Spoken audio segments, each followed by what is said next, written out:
The following program is a podcast1.com production.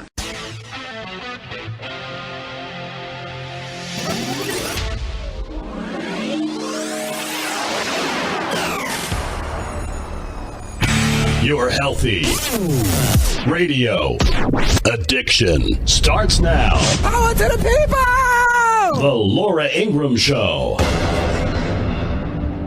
Hello world, hear the song that we're singing. Come on, get happy. A whole lot of loving is what we'll be bringing. You are listening to the Laura Ingraham Show. Happy Thanksgiving, Thanksgiving Eve, morning, day. And we learned this last night, just as about we were going to start the Ingram angle, that David Cassidy, age 67, you know, he's one of the first real Tiger beat, kind of teen beat idols in the late 1960s, 1970, 1971. I mean, David Cassidy was it. Like the Beatles used to joke that we don't got nothing on David Cassidy because he was just the big thing. And the Partridge Family, of course, for anyone of a certain age, it was a show that was about family and music and madcap kind of slapstick comedy, and I have great memories of that. And David Cassidy struggled, sadly, as his father did, Jack Cassidy, with addiction, alcoholism, drug abuse, and at age 67, he died of organ failure, apparently connected to dementia. You want a warning sign about drinking? I mean, that drinking brings on that dementia. You know it does. But he was surrounded by his family, his friends, massive drug use. Massive drug use. I mean, so and I think I was thinking about this last night, and all these, allegations of sex harassment and all everything that's swirling around. And we all have to remember that this is just a blink.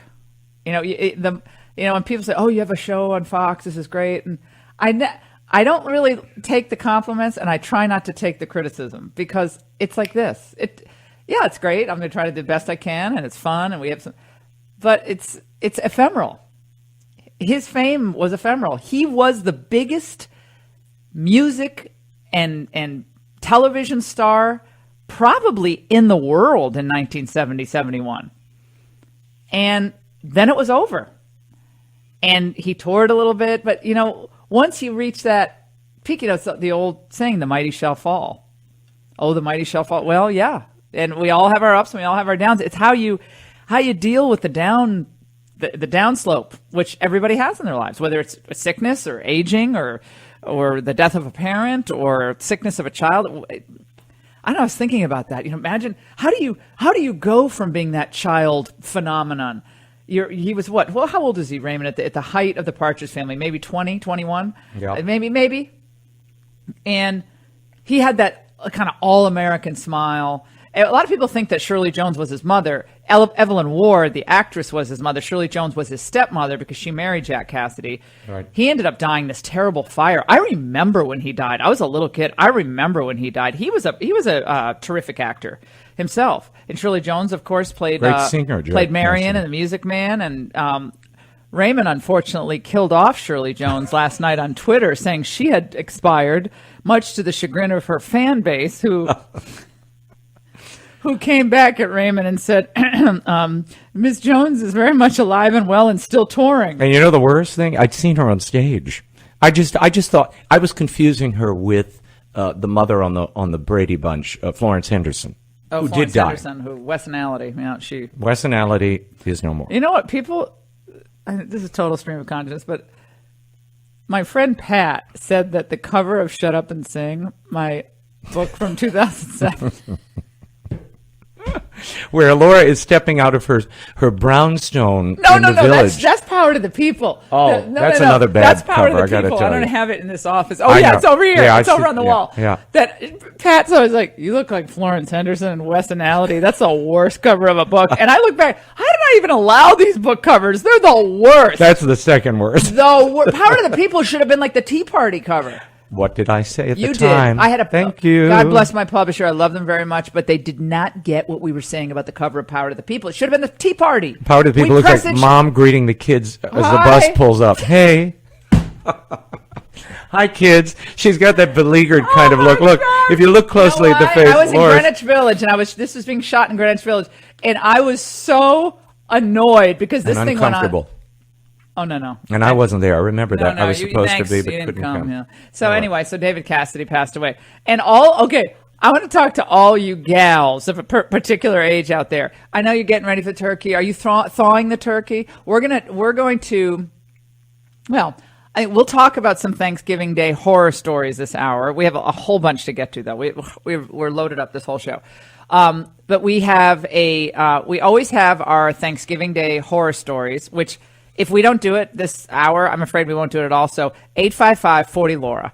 Funny stories, horror stories. I don't mean horror, death, and destruction. I just mean funny mishaps on Thanksgiving because they always make me laugh. A lot of you are on the road. Be careful.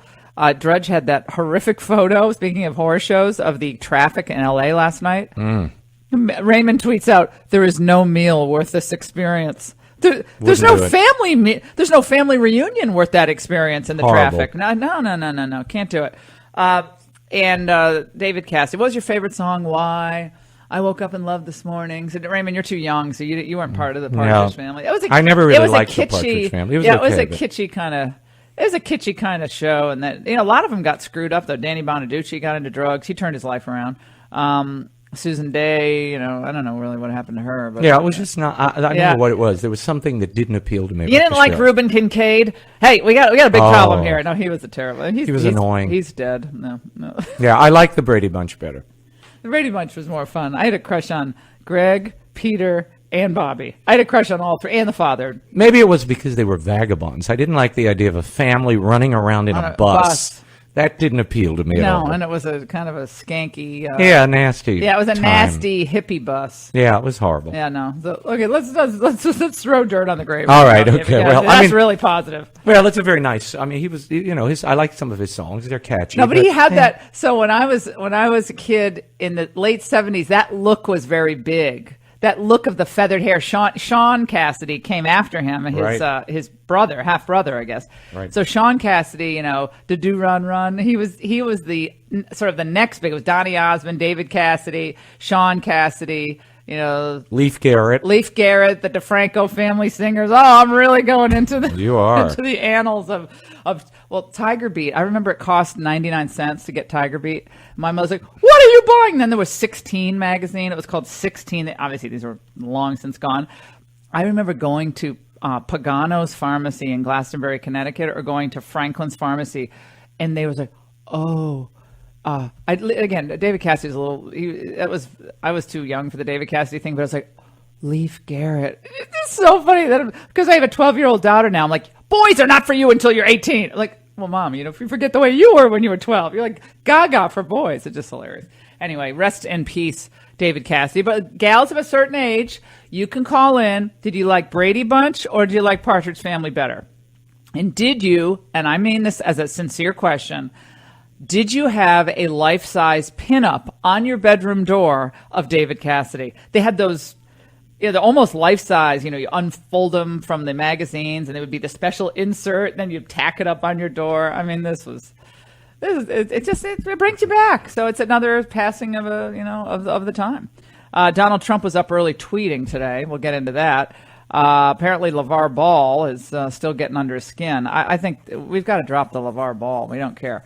A couple of other things we have to get to. We have new allegations of sexual harassment against, it was Al Franken yesterday. We have John Lasseter at Pixar, who, how many kids does he have? 5 kids? I mean, he's four or five kids. Yeah. And I made the point last night on the Ingraham Angle, that this is now becoming a one-upsmanship on the part of the Me Too crowd. I'm sorry, it's now getting. You really need to have a sexual harassment hour where you just talk to new accusers. That should be just a whole hour on cable news. This is the sex harassment hour, because otherwise you don't cover actual news. You know what I mean? You don't get North Korea. It could be, exploding San Francisco tomorrow. This just in. Another accuser in the Conyers case. Yeah, exactly. This just in. A former writer for Vanity Fair apparently unzipped himself in front. It never ends. So just keep By the going. way, the Detroit Free Press has a column today. John Conyers must go. Well, I think that's unfair. I've only been in I've only been in Congress for 52 years, Raymond. And 55 is my lucky number. Oh, yeah. We did an Ingraham angle last night on the dinosaurs of Congress. And it's back to the term limit idea, of course, which never seems to go anywhere. But when you add up the amount of time these old lumbering dinosaurs have been padding around Capitol Hill, sucking off the taxpayers' teat, this is just now, it's ridiculous. From Dianne Feinstein to John Conyers to Louise Slaughter. These people are in their late 80s.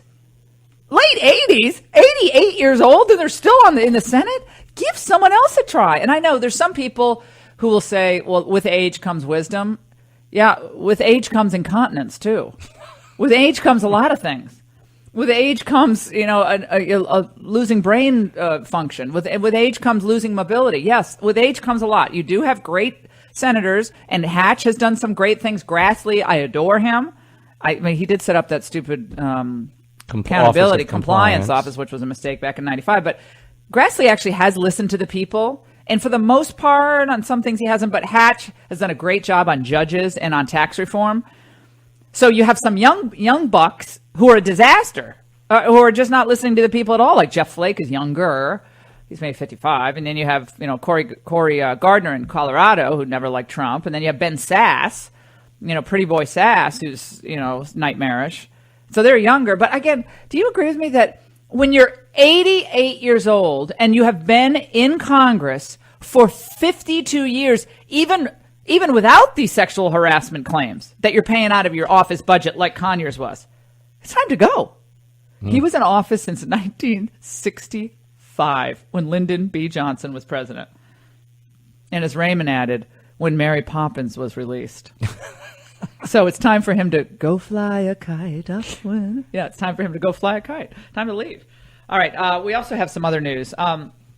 This is what is it? We're playing Donald Trump on Roy Moore. This is Trump always gives these Q&A moments with reporters as he's boarding Marine One with the helicopter sound in the background of the plane or Air Force One, and so he's screaming over the chopper blades. Let's listen. Mr. President, is an accused child molester better than a Democrat?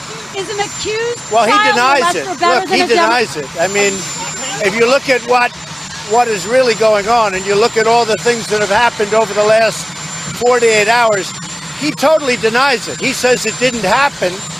And, you have to listen to him also. You're talking about, he said 40 years ago, this did not happen. 40 years ago, it did not happen, he said, which, of course, the left is running wild with, because now they're saying it's basically, in 2018, it's going to be the Trump more, or more Trump, Trump more Republican Party, sending women running for the exits.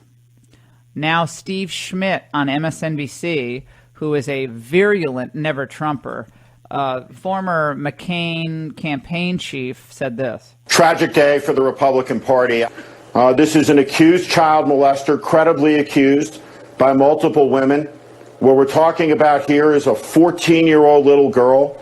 He's unfit to serve in the United States Senate. This exposes a profound moral rot in the country, in the Republican Party, a great test for the citizens of the state of Alabama.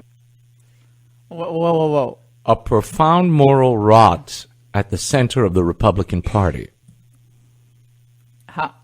Does he have any acknowledgement of the fact that from the entertainment industry to the media industry recently and from politics, most of these people happen to be Democrats? Democratic Congressman John Conyers paid a former female employee thousands of dollars, settling a sexual misconduct lawsuit back in 2015. Disgraced film producer Harvey Weinstein could be facing criminal charges in New York for allegedly raping actress Paz de la Huerta. Carly Rose has been terminated by CBS News. This comes after the Washington Post published claims from 8 women. They describe Rose making unwanted sexual advances. Netflix has announced that they are officially cutting ties with actor and producer Kevin Spacey after allegations of sexual harassment recently surfaced, according to NPR.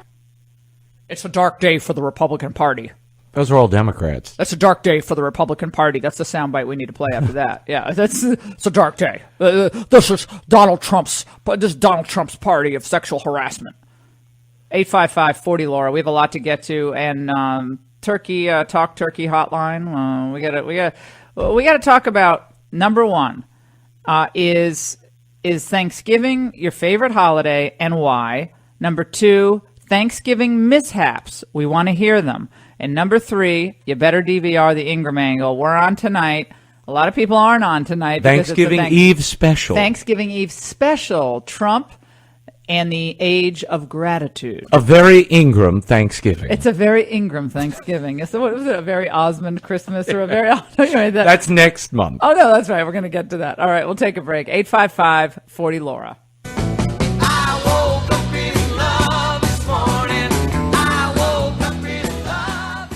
Thanks to my wonderful sponsors and your support, I'm glad to say that we can provide this podcast at no cost to you at all. As a loyal listener of my program, please consider testing our sponsors because they're the ones who actually cover the cost to produce this daily show. So if you're a dog lover like I am, how about giving your dog, your best friend, a fresh, healthy, and nutritious diet? When dogs eat well, they live longer and happier lives. I'm here to tell you about NomNomNow.com, which cooks the world's best dog food. It's made fresh in the USA and delivered right to your door every week. Nom Nom Now's customized recipes cook fresh in our kitchen, delivering healthy nutrition you can actually see. Switch to Nom Nom Now and your dog will have more energy, a shinier, softer coat, and a longer, better life. Nom Nom Now really is the best food for your best friend. And right now you can save 50% on your first 2 orders of fresh, healthy dog food when you use my code Laura at NomNomNow.com. That's code Laura and save 50% on your first 2 orders. NomNom now.com. And code word LAURA. You didn't have to love me like you did, but you did, but you did.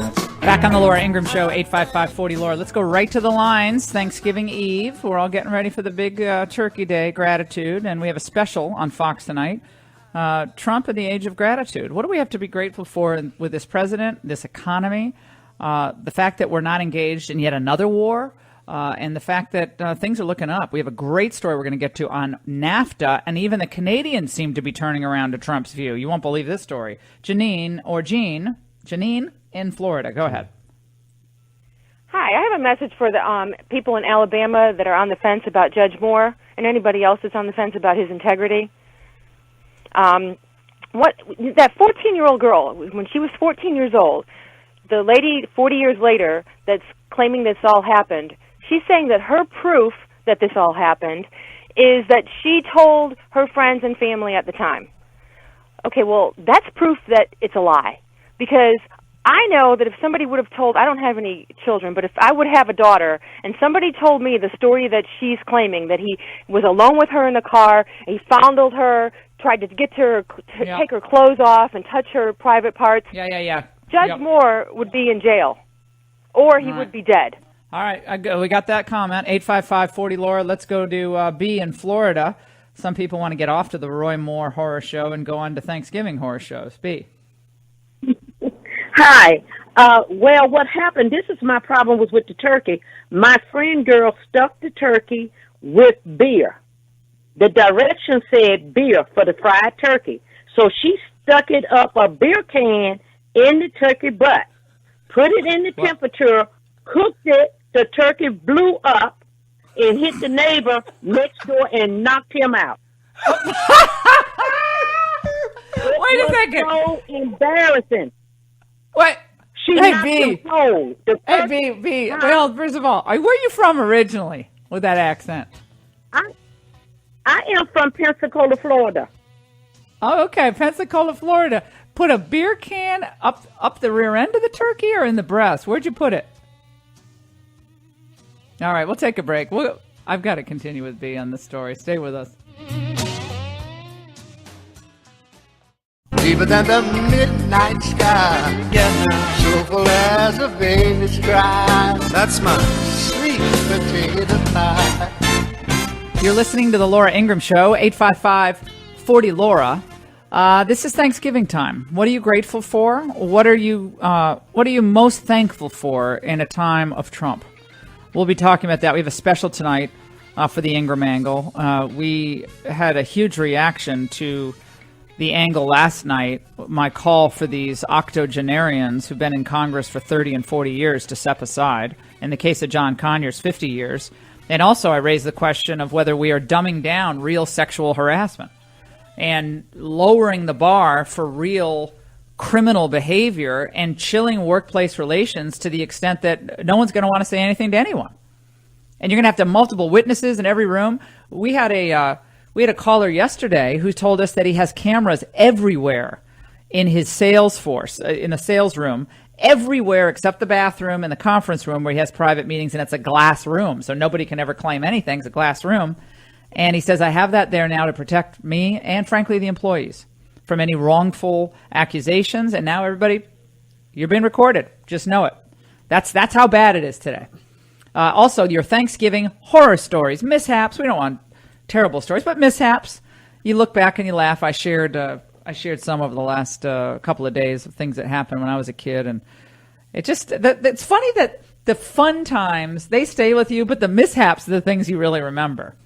Because at the time, you're like, oh, I can't believe I'm going through this. But in retrospect, unless someone is seriously injured, it's really fun. Now, B is still on the line. And B, I just have to paint this picture for my listeners. I have never heard of this strategy of cooking a turkey where you put a beer can in the cavity. But when you guys was you guys cooking it, your relative cooking it, you decided you were going to keep the beer in the can? Is that what happened? No, what it was, the recipe is called a drunken turkey. Drunken turkey. It's called a drunken beer turkey.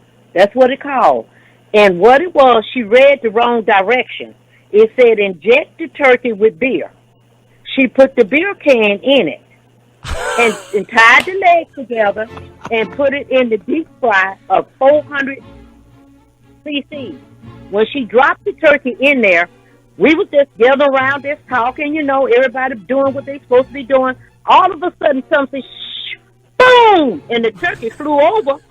And we look up, the turkey flew over next door and knocked the poor man in the head. The turkey was, and I mean, it was so embarrassing until we ran. Everybody ran next door. The man was laying out. His poor little wife was doing laundry. So she called him. He was out, the turkey on top of his head. Had put a dent in his head. And it was so embarrassing. And I said, oh, my God, we getting sued? I mean, it was everything going through my mind. She knocked this poor man completely out with that turkey. Okay. This almost sounds... Now, you are not pulling my turkey leg here. This is a real story. No, I am not. And I hope she's not listening to this because she'll kill me. Because it was so embarrassing. And when she read the direction, it says stuff it with beer.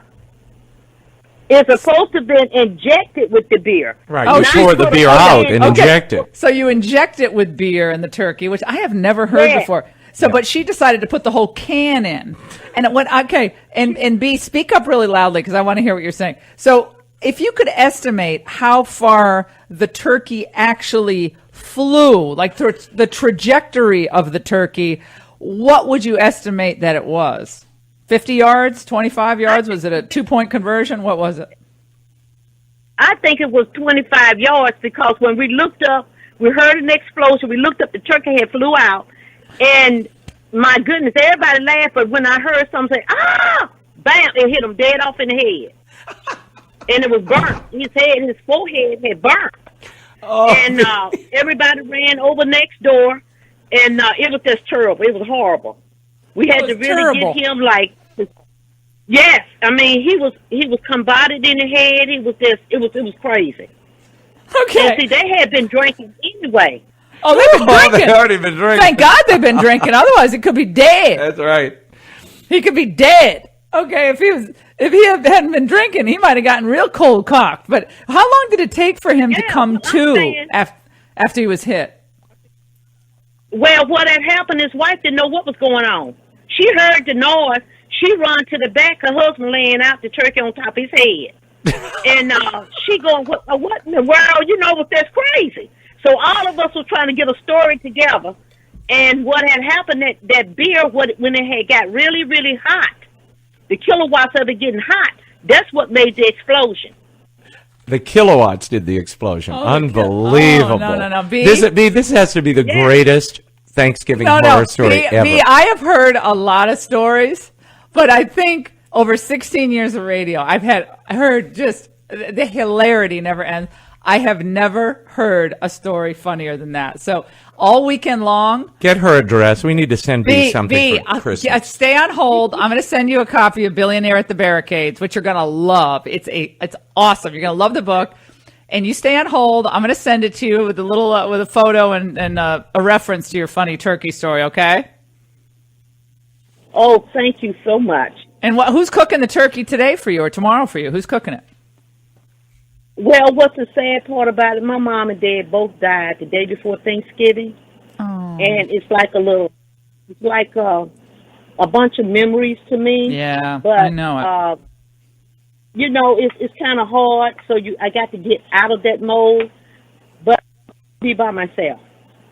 No, you can't be by yourself. No, I'll probably go to the beach. I'll probably ride to the beach or something like that and come back home. Well, I wish I was going to be in Pensacola, because guess who'd be coming to my dinner is you.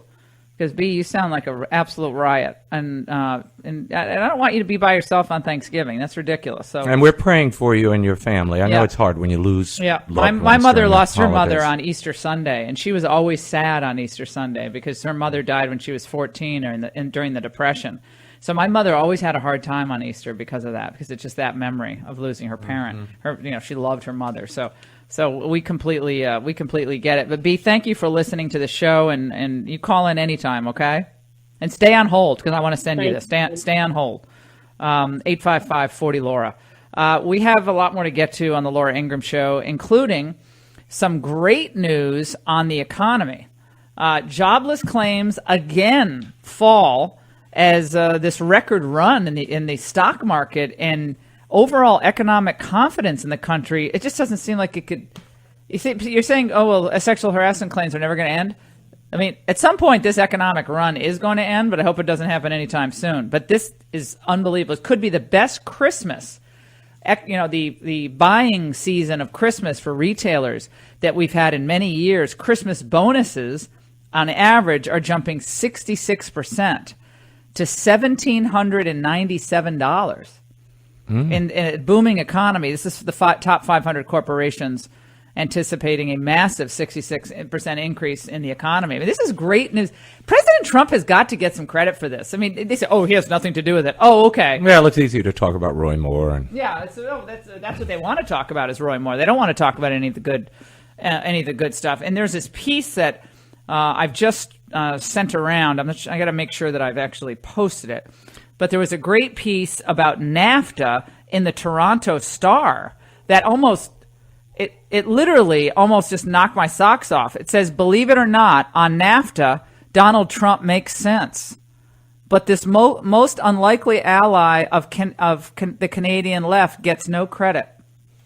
There's a piece by Tom Walcom in the Toronto Star. And he says, when it comes to the North American Free Trade Agreement, much of what Donald Trump makes sense. I know it's unpopular in Canada to say this, but Trump is usually portrayed here as a dangerous loon whose protectionist views risk throwing the world back into recession or worse. But during the latest round of NAFTA talks this week, Mexican and Canadian negotiators treated core U.S. proposals as so stupid they refused to even discuss them. But instead, as the Canadian press reported, they insisted that the American side explain in detail how its plans would work, in the hope that this Socratic exercise would allow it to see the error of its own ways. And it went on, but it said, in fact, I suspect skilled trade negotiators could draft regulations as to which auto parts are deemed North American without knowing anything about dinosaurs. The essential point is that Trump's negotiators in these three-way talks between Canada, the U.S., and Mexico want autos that have been accorded the privilege of moving duty-free throughout North America to be substantially manufactured in this continent. To that end, they would raise the minimum North American content in automobiles from 62.5% to 85%. That is good news for all of North America. And these big car companies, they say, this is far too high. They want to get more component parts from Asia and so forth. But for North American auto and steel workers, higher content rules will be a huge benefit. And it goes on and on. I'll make sure this is posted on lauraingraham.com as well. Terrific piece. All right, we'll take a break. Again, we want to close out this hour. Your best Thanksgiving horror stories. Keep them pithy, keep them short. And Trump, more good news on the economy. We'll explore this tonight. Gratitude in the Age of Trump, a special on the Fox News Channel, 10 p.m. Eastern. Remember, Billionaire at the Barricades. Get your copy. Bring it to Thanksgiving. Give it as a hostess gift. You'll love the book. It explains how we got here and how Trump can end up becoming and being one of the best presidents we've had in the United States for the last 50 years. Don't go away.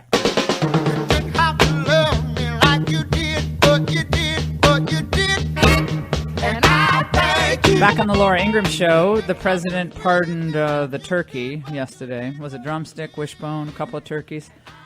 And I don't know why they need a teleprompter when they're pardoning turkeys. I think they should just make a few jokes and get out of there. They seem to have to teleprompter for a turkey pardoning. I don't get that. It's silly. Let's go to Keith in North Carolina. Thanksgiving horror stories. Keith. Hey, how are you doing, Laura? Great. Happy Thanksgiving. Same to you. When I was like 7 or 8, my stepfather's brother was in a prison, and he was on the kitchen detail cooking Thanksgiving dinner for the prisoners. And it was late at night. Well, my stepfather pulled up to the great big fence behind the prison kitchen. His brother was throwing frozen turkeys over the fence. My stepfather would catch it, hand it to me, and make me run and throw it in the trunk of the car. Wait a minute. We were stealing turkeys from the prison. That's pretty low. So how did you catch each turkey that was thrown over the fence? Was it a minimum security deal or what? It was late at night. I guess it was. My stepfather would catch the turkey, and I was like 7 or 8, and he'd hand it to me and tell me to run and throw it in the trunk of his car. To catch the turkey and run. So did you end up playing football after that experience? Because it sounds like you're running down the field with the turkey ball or Butterball turkey. That's a great story. I appreciate it. Happy Thanksgiving. Let's go to Greg in California. This is one of my favorite times. By the way, we're going to talk to a woman from AAA who's going to give us the lowdown on the traffic situation nationwide. You're not going to want to miss that. And the refugee crisis this November in Italy and throughout Europe, and what we need to take away as lessons here in the United States, and we consider our own refugees. That's coming up, and a lot more. Ingram Angle special on gratitude in the age of Trump. You're not going to want to miss that, so DVR us and Billionaire at the Barricades. Let's go to Greg in California. Greg, go ahead. Yeah, good morning, Laura. Love the show. Hey, Thank you. Yeah, so about 2 years ago, you're welcome. About 2 years ago, me and my brother went and played golf on Thanksgiving, and we came back in to my parents' house. And them being retired, they go on walks around here on the central coast of California every morning, and they have to take a little protection with them. They had this cylindrical-type can sitting on the buffet. So my brother walks in not knowing what it was, like he thought it was Banaka or something. I don't know what was going through his mind. Yeah. But he picks it up and he sprays it, and as he starts to spray it, my mom screams at him, "No!" And it ended up being pepper spray. And he drops it, and the tip drops off, and the whole thing just bombed the whole house with pepper spray. And this is about 3 o'clock in the afternoon. We're like, the turkey's almost done. So we had to evacuate the house for about 2.5 hours. Did you get hit with any of the pepper? Did you get hit with any of the pepper spray? Oh yeah, that stuff is just immediately on contact, just burns your face. It burned everybody's face because you had to walk through it, and then you couldn't go in the house for about 2 hours. Didn't it add a little extra special spice to the turkey that Thanksgiving? Admit it. It really. Is there a little something extra? Oh my God, that is okay. That's the second best story so far this show. First was the beer can turkey that sent the turkey flying 25 yards, knocked the neighbor out, knocked him almost dead. I love how she said she sounds like New Orleans, Raymond. Dead, knocked him dead. It's cold, knocked out date. It looked like date. There's no D at the end of the word. I love that accent. That is one of my favorite accents. And Keith and Greg have great stories too. This is awesome. All right, we've got a lot more to get to on the Laura Ingraham Show. The refugee crisis throughout Europe. We have a satire Thanksgiving song for people. People apparently had too much time on their hands, And if you're on the road, be careful. Do not text and drive. Stay alert and listen to the show. We'll keep you laughing all show long. Remember, Ingram Angle tonight. Tune in.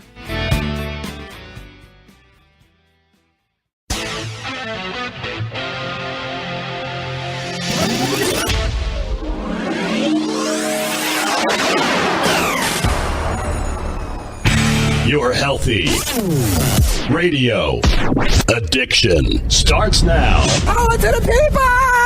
The Laura Ingraham Show. I ain't got no home, I'm just a roaming round. Just a wandering worker, I go from town to town. And the police make it hard wherever I may go. And I ain't got no home in this world anymore. There are refugees living in vacant buildings in Rome and untold other ones here in Milan and in Turin. People do warn about the dangers of a lack of integration down the road. Then you have the people who just keep coming across from Libya. 90,000 in Italy this year. They won't all be refugees, but the odds of those who aren't given refugee status actually getting sent back home are very, very slim. Italy is crying out for help. Drove me from my door, and I ain't got no home in this world anymore. Little old Woody Guthrie here on the Laura Ingraham Show, 855-40-LAURA on this Thanksgiving Day Eve. Are you on the road? Are you going shopping? Did you forget? Tell me you didn't forget the pumpkin pie stuffing. And don't tell me that you mashed up your own pumpkins. Don't even tell me you did that. If you kept them from Halloween, I bet they're going to taste really good. Now, you have to use the little cooking pumpkins, the small ones. The big ones are too tough. But the story about this refugee crush in Italy keeps getting worse and worse. And by the way, it's why Europe's Merkel and France's Macron and Theresa May are less popular today than Trump. His approval ratings, the Washington Examiner reminds us, are always mocked. They're mocked by Democrats, mocked by the media, so low. But you look at the big three, Germany's Merkel, France's Macron, and UK's Theresa May, and they're lousy. They have lousy favorability ratings. Yeah, very favorable. A new Zogby Analytics survey of those people in the countries also find the disapproval ratings are sky high.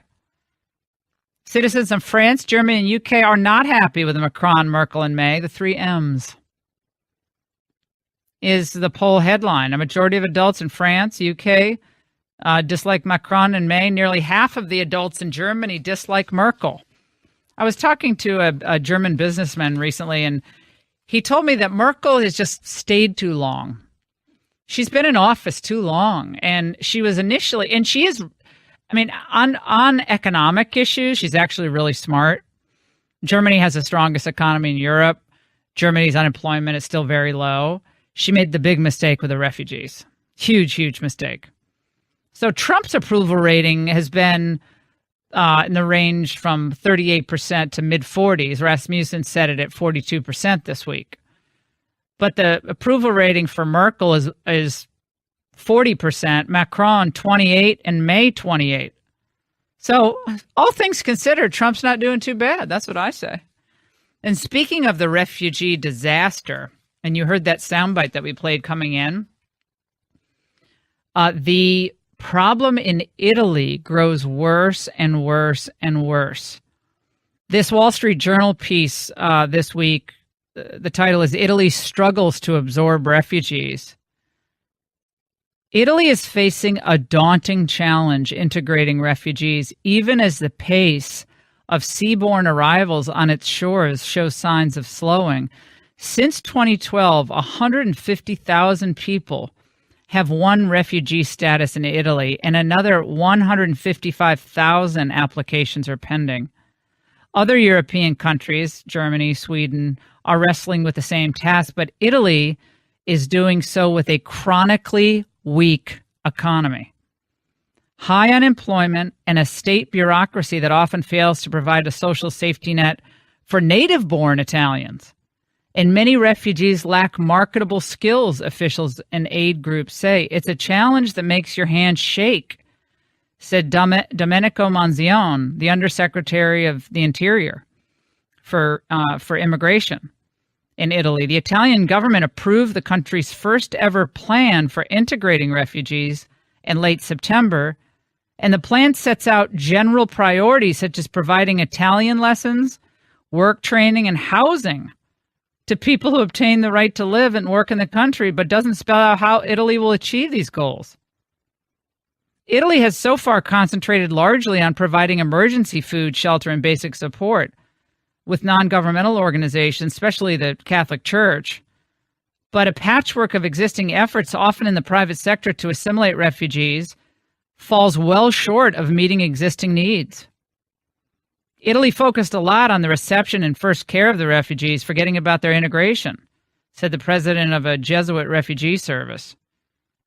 Now integration is the weakest link. So Italy basically saw very little immigration until the early 90s, but hundreds of thousands of migrants have arrived in the country in recent years, most of them traveling by boat across the Mediterranean. So the number of seaborne arrivals in Italy has dropped significantly. Since July, about 114,000 have arrived in 2017 compared to 180,000 for all of last year. If we can control the numbers of people arriving, we can integrate them better, said one of the other government ministers. Previous waves of migrants included many individuals, often women, with education and work experience that allowed them to find employment relatively quickly. Those people, many from North Africa and Eastern Europe, relied on networks within their national and ethnic groups to find housing. By contrast, check this out. Only about 16% of migrants in recent years have a high school degree. Ooh. And 10% are illiterate, according to a 2016 survey. About 80% of are African men, and similar percentage are under 30. So you have 80% of the hundreds of thousands of refugees are African men, and they're under the age of 30. They're overwhelmingly Islamic. State resources are stretched so thin that Italian citizens often wait years for public housing, and many refugees are forced to squat in abandoned buildings.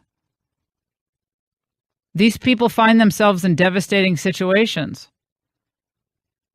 Amadou Wahabu, 32, a refugee from Togo, found a night job as a security guard in a betting parlor in Rome a year ago. That meant he was no longer entitled to stay in the migrant center that had sheltered him. Unable to afford housing, he slept for 2 months at Rome's Termini train station. Finally, he was admitted to a church program. His neighbor Osman Dubaisi, 25, a Gambian refugee, is in the same church program. I worry a lot about the future, he said. I'm fighting every day to have a better life. Well, your heart breaks for the refugees, but Italy will be forever changed. Europe is forever changed. Refugees need to be helped, if at all possible, in their home regions, where they are most comfortable, where they are most suited to have a better life.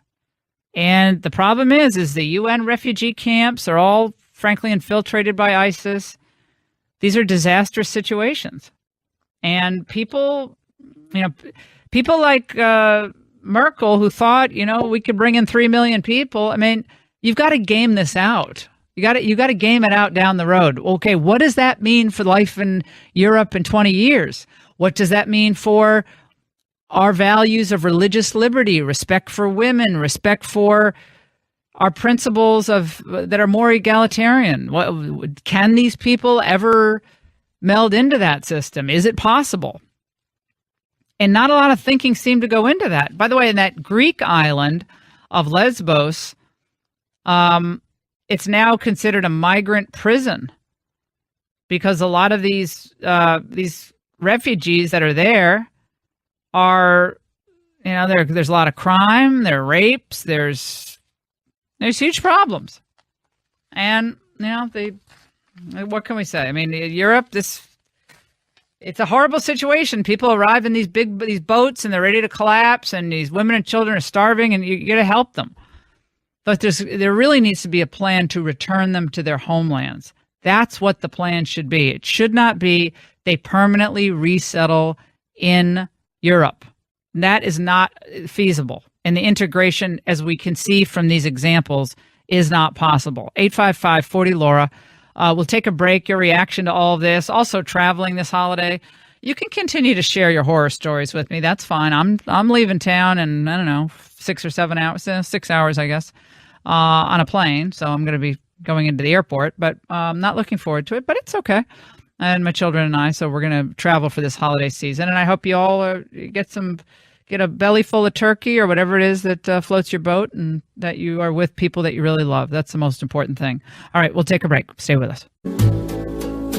But I can't help falling in love with you. This is a song a lot of people do their first dance to at their weddings and their reception. Just saying, it's a nice song. Elvis doesn't get any better. I mean, I hear Elvis's voice.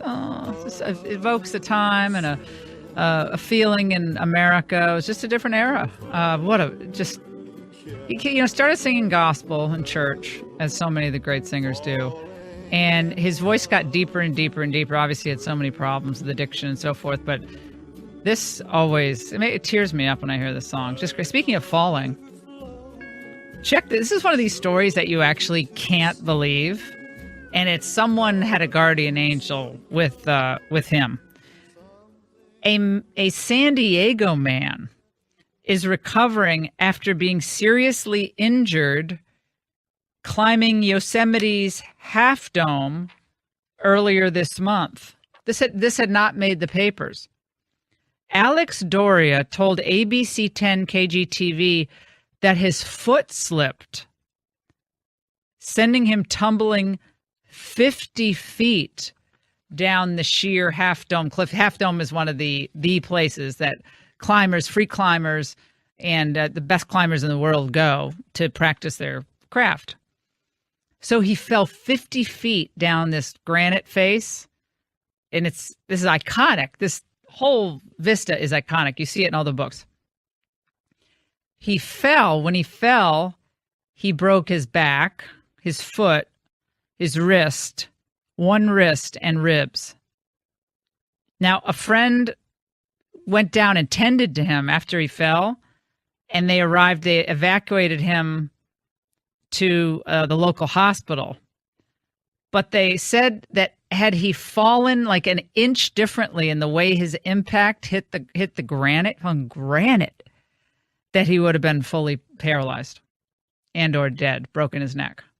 Could you? I read this. This has to be a joke. Half Dome is like one of the. This is just, you fall in Half Dome, you're dead. There's no. Wonder what your life thinking is after you fall and survive something like that. Are you one of those people who just said, I got to get back to Half Dome and do that dumb free climbing? Or he must have been free climbing. I know there's not much more to the story, but I just saw that and I thought, boy, lucky. Don't tell me that Starbucks is in a holiday cup controversy again. I said last year I wasn't going to go to Starbucks anymore after the holiday cup. I said I'm not going to Starbucks. Of course, I broke my vow. I will go to Starbucks. Now the cups are being, they're being screened and scanned because they've had these cups for 20 years. And now Christians don't believe they show enough respect for Christianity at Christmas. And this year's cup does feature nods to the Christmas tradition, including a decorated Christmas tree, which of course is not a religious symbol, but better than nothing, and was introduced by an online video that proclaimed the holidays mean something different to everyone. But their big tent approach wasn't enough to avoid controversy. This year, critics wonder if Starbucks is using its holiday cups to promote homosexuality. What? The online video that was introduced the 2017 holiday cup featured a diverse cast of Starbucks customers including a pair of cartoon women who were shown holding hands. Okay, James is watching it. It's all music, so it doesn't work for radio. The linked hands came to a wider public attention after BuzzFeed published an article about them on Wednesday. It suggested the cup was totally gay. BuzzFeed is just desperately looking for clicks, let's face it. But if really, I mean, if your biggest problem in the course of the build-up to Christmas, I mean, we haven't even done Thanksgiving yet, is the holiday cup at Starbucks, then I suggest your priorities really need to be re-examined at this point. I'm just glad when anyone says Christmas anymore. I mean, when people say happy holidays to me, I always shoot back, Merry Christmas. Season's greetings. If I get a Christmas card that says season greetings, it enrages me. Something about season's greetings. It's that phrase I can't stand. No, it's Christmas. We're not celebrating the fact that it's December 21st, 4 days later. We're not celebrating the fact that it's cold. We're celebrating the birth of Christ. And if you don't celebrate the birth of Christ, that's fine. But for the most part, people know that I'm Christian. So just say Merry Christmas to me. Like I say Happy Hanukkah. Are people still doing Kwanzaa? It seems like it's not that never really did catch on. I mean, that was just kind of a made-up holiday, right? That was just conceived of kind of a made-up deal. But whatever you want to celebrate, solstice, whatever. But I'm saying Merry Christmas. And my friends, by the way, most of my friends who are Jewish, they have no trouble getting Christmas cards that say Merry Christmas. They're not offended by it. They don't care. A lot of them put up Christmas trees.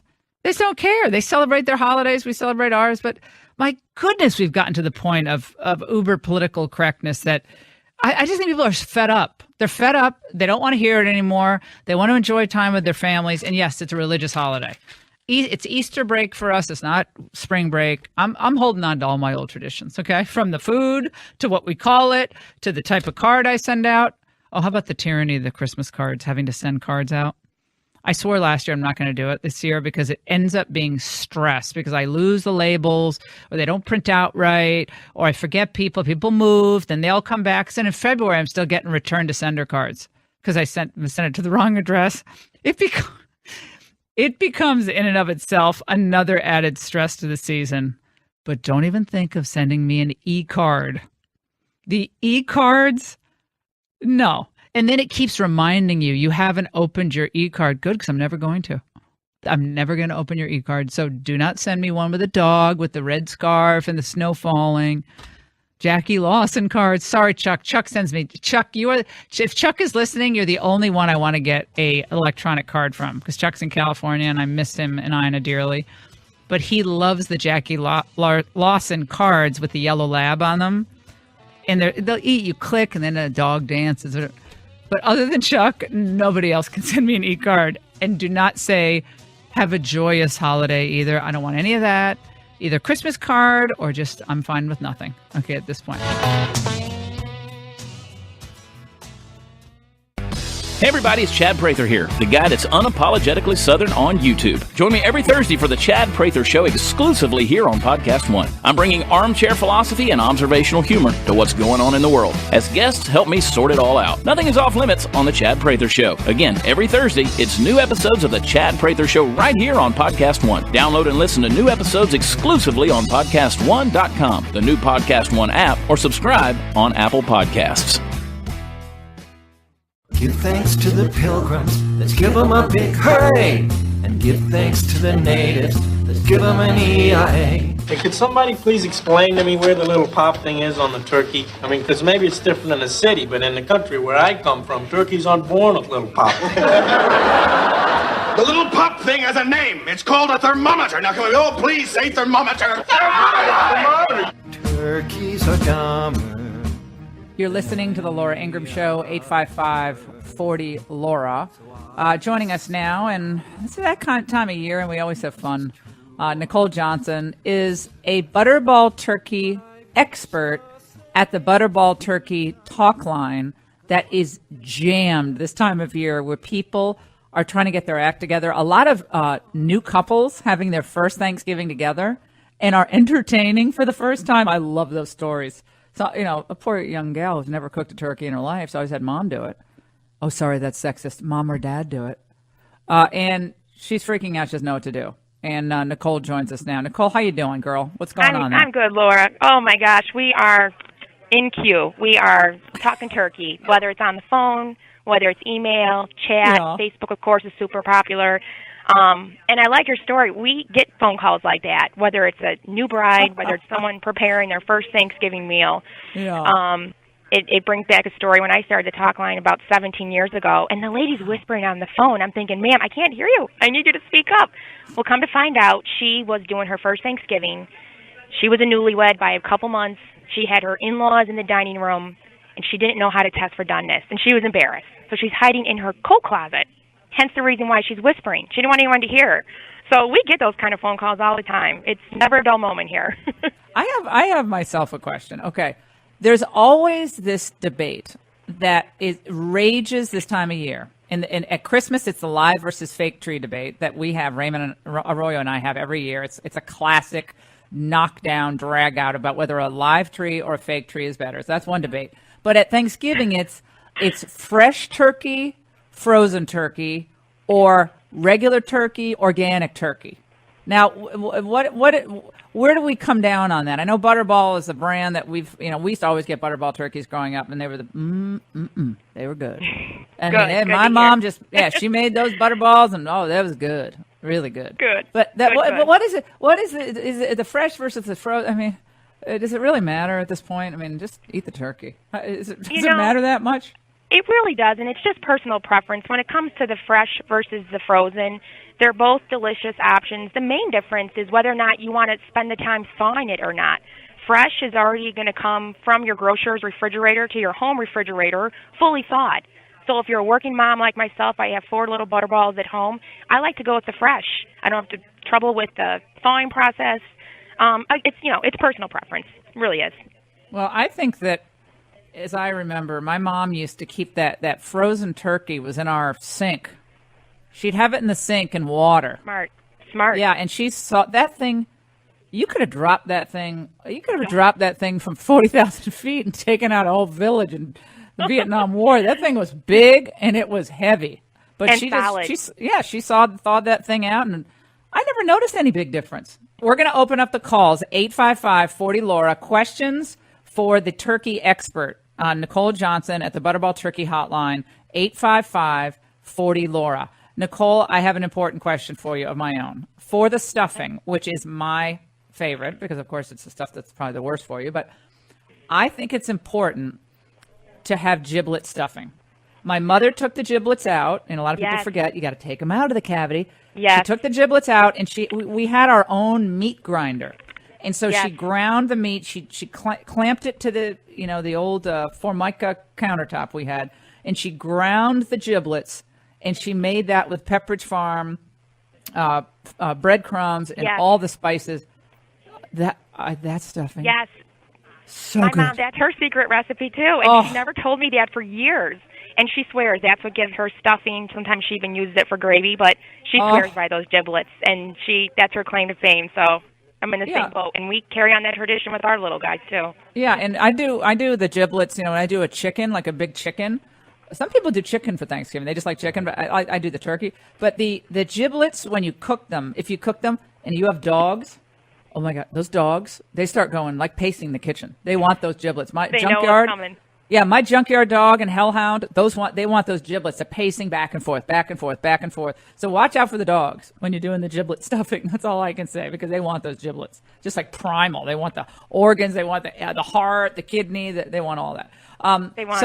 The other question I have is the timing.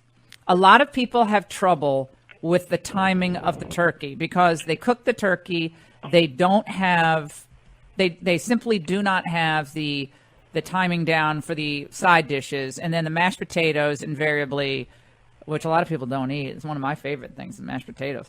But the mashed potatoes get cold, and nothing tastes good if the timing is wrong. How do you manage the timing on your end? Sure. Well, we do recommend that you give us a call, and we're going to ask you what size turkey you have. So let's say, for example, you have a turkey that weighs between 18 to 22 pounds. Let's say that he's stuffed, because I've always stuffed in our household. It's how my family's done it. We carry on tradition. So an 18 to 22-pound stuffed turkey is 4.5 to 5 hours. So we like for folks to use this range. Ideally, if you use your meat thermometer, check for doneness, 180 in the thigh, 170 in the breast. But to your point, if it is done earlier than your other side dishes or, maybe earlier than, when your guests arrive, you can go ahead and take the turkey out of the oven. And from a food safety perspective, it is okay to go ahead and wrap the entire turkey with some heavy aluminum foil and then even a bath towel that's going to help to maintain the heat and the moisture for up to 2 hours, believe it or not, before your guests arrive. So that's a definite little tip there. And finally, before we let you go, the browning of the turkey. Now, this is something I've done 2 different ways. On the one hand, I like a crispy skin on the outside. I love a crispy skin. I've never brined a turkey, which people swear by brining the turkey. They swear by it. I have never done the brining, but I want to try it. But the crispy brown skin, it looks beautiful. I think it tastes better. It seals in those juices. What is key to accomplishing that? You just want to go ahead, and you don't want to dry out the skin, though, either. You do brush the skin lightly with some vegetable oil prior to roasting it. But I love using my convection bake option, or for folks who even have a full-size convection oven. It's 20 to 25% less time, and it's going to give you that beautiful golden brown turkey. But that's what's really cool about the talk line. There's 50 of us manning the phones and emails. There's more than just a traditional way of cooking your turkey. A lot of times we're going to get a phone call where someone's oven's not calibrated correctly. People are without power, depending on where they live with the weather. And so all of our experts are trained on different ways. There's nothing better than somebody calling, they're without power, and we ask them, do you have a barbecue grill? Do you have a charcoal grill outside? And they said, well, yeah, I do. Well, guess what? You can go ahead and you can cook that turkey on the grill. Oh, they're like overjoyed. Their Thanksgiving meal's not going to be ruined. Those are the real good calls we get. We got a call for you, Steve in Florida. Question for the turkey hotline, Butterball turkey hotline. Steve, go ahead, my friend. Hi, Laura. I'm just curious. First time ever cooking a turkey. I'm getting conflicting reports how to thaw the turkey and the best way to season it. For first time ever. I've never done this before. Okay, Nicole, take it away. Okay, yeah, great question. Thawing, have you started thawing your turkey already in the refrigerator? I did, but it's still hard as a rock. Yes, you better believe it. And you know why? Because it takes 24 hours or a whole day for every 4 pounds of turkey meat to thaw in your fridge. So depending on your turkey, it's going to take 4 or 5 days. What? 4 or 5 days? You have a frozen turkey. You're out of luck. Tick-tock. But that's okay, though, Laura, because then you can opt for your mom's way of cold water bath method. She was spot on. It's a half hour per pound. So okay. All is not lost. Go ahead and use your mom's method. She's right on there. Okay, so Steve, does that answer your question? So you can bath it. You can bathe it in the cold water, not hot water. You don't want to put hot water on the turkey. Cold water, and let it sit in a big tub, basically, before you take a bath yourself. Don't take a bath with the turkey. Just let the turkey get thawed. I do recall my mom doing it that way, so I'm going to try that. Absolutely. Okay, and put some butter, butter and olive oil. You gotta baste it with butter and olive oil. But Nicole, you don't want to keep opening and closing the oven, correct? You sure don't. It's going to allow all that hot air and it can actually increase your cook time. Forget it. So try to avoid that. Nicole, I could talk to you all day. You're just fun. And I hear all those chirpers in the background. They're already on the turkey talk line. And I hear them all. My gosh, it's like a telethon over there. That's fun. Well, we all work Thanksgiving Day, too. I mean, obviously that's our busiest day. So anybody who wants to call us, that's what we're here for. Nicole Johnson, expert at the Butterball Turkey Talk Line. So much fun to talk to you. And so many different ways to cook a turkey. Stay with us.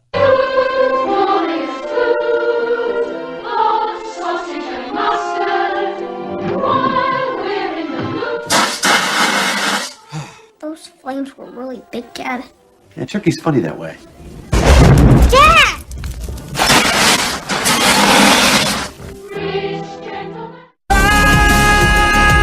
Wanna scream, 'cause the in-laws are here, 'cause the in-laws are here. Why don't they like my snobby new expensive craft beer? My expensive craft beer. Okay, people have a lot of time on their hands because it didn't take me long to find this mashup that these folks did on YouTube. And I've got to say, it's so stupid that it's actually funny. So they did a mashup for Thanksgiving 2017. Obviously a parody of the song Chandelier, Sia, and Despacito. And I'm finding myself watching this. You want to know why I don't go on YouTube? Because when I do, I watch stuff like this, and I find it really stupidly funny. And then I find myself having lost 3.5 minutes that I'll never get back again. But it is funny. Come on. You got to laugh. You're in traffic right now. You're ready to face the in-laws, okay? You really don't want to be there. The turkey will be dried out. You'll be forced to eat the mashed potatoes that you don't like. The cranberry sauce is out of a can, okay? The stuffing is dry as a bone. You're going to choke on it practically, but you're going to have to smile and say, this is great. And as you spit it out in your napkin, go to the bathroom and throw it out. That's what you all are going to have to do, okay? The smart people are the ones who go to a restaurant. Then they just eat and leave. Let someone else clean it up, okay? I always feel bad for the people working on Thanksgiving, but it's interesting. The folks who, I don't think I've ever gone out to a restaurant I don't think I ever have on Thanksgiving. But, you go to the gas station, you have to go to the pharmacy for something. And it's usually the people who are working, they have to choose one holiday to work. They either Christmas or Thanksgiving. And people usually tend to be very much nicer to merchants and store workers and gas station attendants during the holidays. And I always like to tip them. They're like, well, we don't take tips. I'm like, you're going to take this tip because you're working on. I just throw money at them. Like, good for you for working. God bless you. And threatening gratuity. Yeah, they like the idea of working and they get extra time. They usually get time and a half on Thanksgiving, and they might miss their family, but many can get home for some part of the meal. So we always are grateful for the first responders, for the police and the hospital workers, those who work in the elderly facilities. It's not easy. And I also think about the elderly who are, in wheelchairs and, they're parked in these hallways and maybe their family doesn't come visit them. And, anything you can do to make someone's life brighter on Thanksgiving, please do it, because so many of us are very, very blessed, and it's not easy for everybody. It's a fun holiday, but not for everybody. We got to think of those people as well. There was a piece in the New York Times I meant to get to yesterday called "Feeling Conflicted on Thanksgiving," and it's about a guy named Viet Thanh Nguyen, and he said, he's a father, and so he's reevaluating everything, and he has a 2-year-old son, so that's all nice. And he said his school was teaching him in his little preschool about the myth about the Pilgrims and Indians that this author had learned, the myth, and I wanted to give him alternatives. Do you know what Thanksgiving means? I asked him. Yes.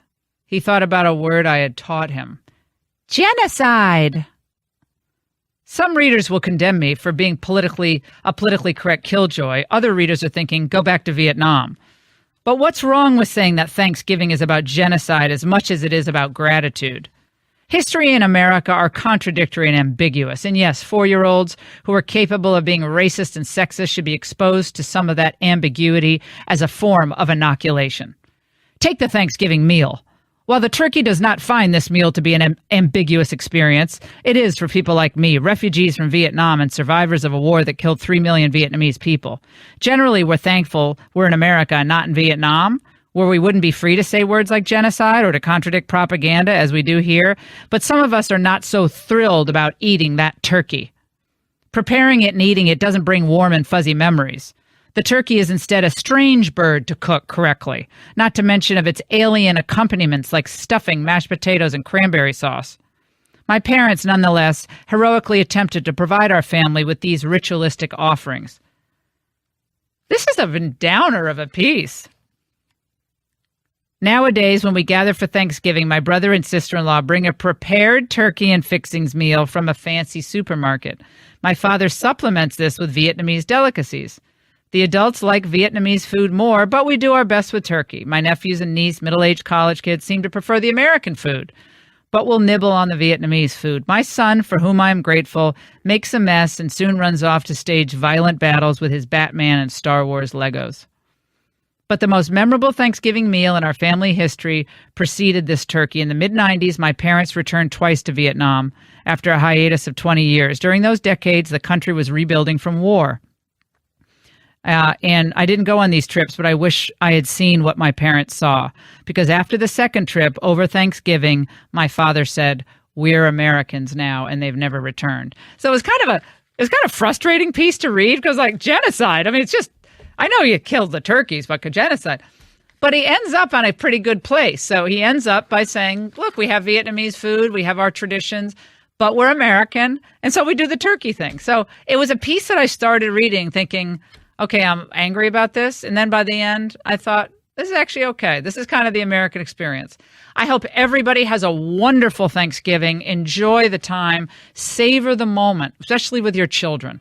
They'll be gone before you know it. You'll blink and they'll be 12 years old like my daughter, and she's as tall as I am. Enjoy the moments when they're little especially, and when they're older, enjoy the fact that they're at a different stage in life. We're all very blessed. I'm blessed to have you as listeners. I'll be back on Monday, and God bless each and every one of you, and thank you for listening. Thanks for listening to the Laura Ingraham Show podcast. Download new episodes every week at podcastone.com. That's podcastone.com. Target USA. Russia could render huge harm to this country. North Korea's secret missile Capable of reaching the whole of the United States. Dangerous terrorist. D.C. is someplace they would like to seek an attack. Interviews with top intelligence and national security officials. We've got you covered on Target USA, the National Security Podcast. Download it every Thursday. And don't forget to subscribe at podcastone.com, the new Podcast One app, and at Apple Podcast.